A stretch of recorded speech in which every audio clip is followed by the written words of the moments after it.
നമസ്കാരം.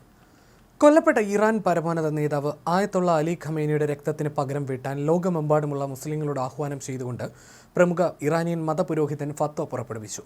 പ്രമുഖ ഇറാനിയൻ പുരോഹിതൻ നാസർ മഖാരിം ഷിറാസിയാണ് ഫത്വ പുറപ്പെടുവിച്ചത്.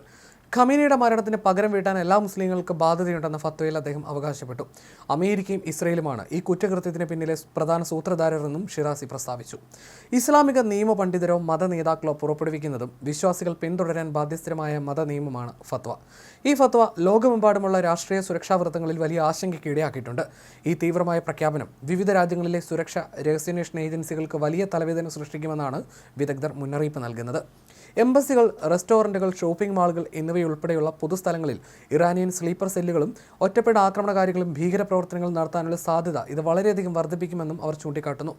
ഇറാൻ പതിറ്റാണ്ടുകളായി അന്താരാഷ്ട്ര തലത്തിൽ തീവ്രവാദം വളർത്തുന്നതിനും കയറ്റുമതി ചെയ്യുന്നതിനും മുന്നിട്ട് നിൽക്കുന്ന രാജ്യമാണെന്നും യുകെയിൽ വിമതരെയും മാധ്യമപ്രവർത്തകരെയും ലക്ഷ്യമിടുന്നതിന് അവർക്ക് വ്യക്തമായ ചരിത്രമുണ്ടെന്നും തീവ്രവാദ വിരുദ്ധ പ്രവർത്തനങ്ങളിൽ വിദഗ്ധനായ ഗഫാർ ഹുസൈൻ ഡെയിലി മെയിലിനോട് പ്രതികരിക്കവേ വ്യക്തമാക്കി.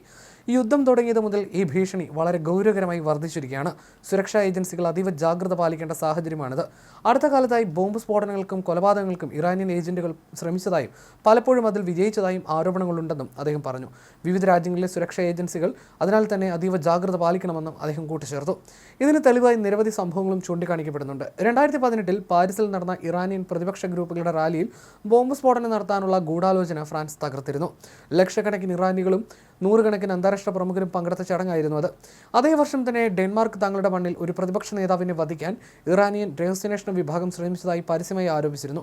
2012 ന്യൂഡൽഹിയിൽ തിരക്കേറിയ പ്രദേശത്ത് ഒരു ഇസ്രയേലി നയതന്ത്രജ്ഞനെ ലക്ഷ്യമിട്ട് നടന്ന ബോംബാക്രമണത്തിന് പിന്നിൽ ഇറാനിയൻ ഏജന്റുമാരായിരുന്നുവെന്ന് ഇന്ത്യൻ പോലീസ് വിശദമായ അന്വേഷണത്തിലൂടെ കണ്ടെത്തുകയും ചെയ്തിരുന്നു. ഈ ആക്രമണത്തിൽ കുറഞ്ഞത് അന്ന് 4 പേർക്ക് പരിക്കേറ്റിരുന്നു. നിലവിൽ അമേരിക്കയും ഇസ്രയേലും ഇറാനിൽ നടത്തുന്ന ആക്രമണങ്ങൾക്ക് പ്രതികാരമായി ഇറാനിയൻ സ്ലീപ്പർ സെല്ലുകൾ തിരിച്ചടിച്ചേക്കുമെന്ന ഭീതിയിൽ ബ്രിട്ടീഷ് രഹസ്യാന്വേഷണ ഏജൻസികൾ കർശന നിരീക്ഷണം നടത്തി വരികയാണ്. ജർമ്മനിയിലെ പ്രമുഖ ഭീകരവിരുദ്ധ വിദഗ്ധനായ ഹൈങ്കോ ഹെനിഷ് ഡെയിലി മെയിലിനോട് പറഞ്ഞത് ഇങ്ങനെയാണ്: യൂറോപ്പിൽ ഇറാനിയൻ റവല്യൂഷണറി ഗാർഡ്സിന് ശക്തമായ ശൃംഖലകളുണ്ടെന്ന് നമുക്കറിയാം. ഇറാൻ ഭരണകൂടത്തിൻ്റെ നിയന്ത്രണത്തിലുള്ള എംബസികൾ, കോൺസുലേറ്റുകൾ, മോസ്കുകൾ എന്നിവ കേന്ദ്രീകരിച്ചാണ് പ്രധാനമായി ഇവ പ്രവർത്തിക്കുന്നത്. ഇസ്രായേലുമായി ബന്ധമുള്ളതോ യഹൂദർ നടത്തുന്നതോ ആയ കമ്പനികൾ, റെസ്റ്റോറൻറ്റുകൾ, ഷോപ്പുകൾ തുടങ്ങിയ സോഫ്റ്റ് ടാർഗറ്റുകളാണ് വലിയ ഭീഷണി നേരിടുന്നതെന്നും അദ്ദേഹം മുന്നറിയിപ്പ് നൽകി. ഷിറാസിയുടെ ഫത്വയ്ക്ക് വലിയ പ്രാധാന്യമുണ്ടെന്നും അദ്ദേഹം കൂട്ടിച്ചേർത്തു. അദ്ദേഹം അറിയപ്പെടുന്നതും ആദരിക്കപ്പെടുന്നതുമായ ഒരു നിയമ പണ്ഡിതനാണ്. 1979 ഇറാനിയൻ വിപ്ലവത്തിന് ശേഷം അസംബ്ലീസ് ഓഫ് എക്സ്പേർട്സിൽ നിയമിതനായ അദ്ദേഹം ഇറാന്റെ ആദ്യ ഭരണഘടന തയ്യാറാക്കുന്നതിൽ പ്രധാന പങ്ക് വഹിച്ചിട്ടുണ്ടെന്നും അദ്ദേഹം വ്യക്തമാക്കി.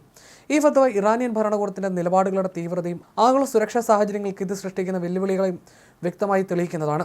ഈ സംഭവവികാസ മേഖലയിലും ആഗോളതലത്തിലും സംഘർഷങ്ങൾ വർദ്ധിപ്പിക്കാനും പുതിയ സുരക്ഷാ വെല്ലുവിളികൾക്ക് കാരണമാകാനും സാധ്യതയുണ്ടെന്നും രാഷ്ട്രീയ നിരീക്ഷകർ വിലയിരുത്തുന്നു. അതേസമയം ഇസ്രയേൽ ലെബനനിലെ തങ്ങളുടെ നയതന്ത്ര കാര്യാലയം ആക്രമിച്ചാൽ ലോകമെമ്പാടുമുള്ള ഇസ്രയേൽ എംബസികളെ ലക്ഷ്യമിടുമെന്ന് ഇറാന്റെ സായുധ സേന മുന്നറിയിപ്പ് നൽകിയിട്ടുണ്ട്. ഇറാന്റെ സൈന്യ വക്താവ് അബ്ദുൽ ഫസൽ ഷക്രജി ടെലിവിഷനിലൂടെയാണ് ഇക്കാര്യം വ്യക്തമാക്കിയത്. ലെബനനിലുള്ള ഇറാന്റെ ഭീകര ഭരണകൂടത്തിന്റെ പ്രതിനിധികൾ ഉടൻ അവിടെ വിട്ടുപോകണമെന്നും 24 മണിക്കൂറിനുള്ളിൽ പുറപ്പെട്ടില്ലെങ്കിൽ അവരെ ലക്ഷ്യമിടുമെന്നും ഇസ്രായേൽ സൈന്യ വക്താവ് അവിചായ് അദ്രി കഴിഞ്ഞ ദിവസം മുന്നറിയിപ്പ് നൽകിയിരുന്നു. ഇതിന് മറുപടിയായിട്ടാണ് ഇറാന്റെ പുതിയ പ്രഖ്യാപനം.